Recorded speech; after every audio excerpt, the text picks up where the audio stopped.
Hurricane season begins in less than a month, and forecasters are expecting another busy one.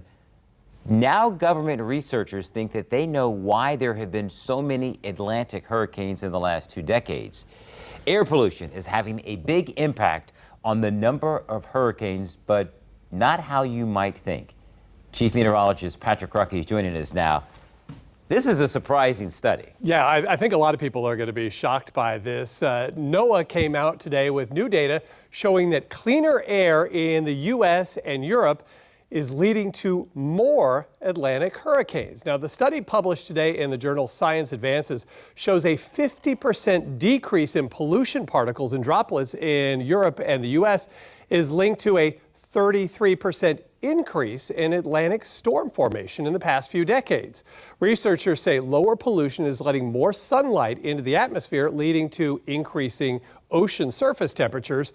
And that means hurricanes, which need warm water for fuel, are more likely to form.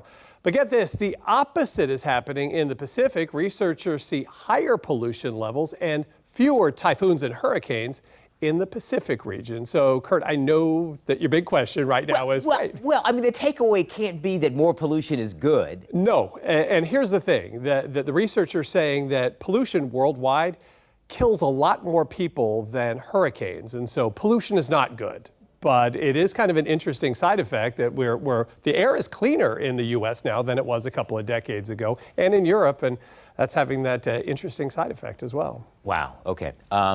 There is no debate about this. We want some warmer weather. It is spring. And eventually we are going to get it. So let's head over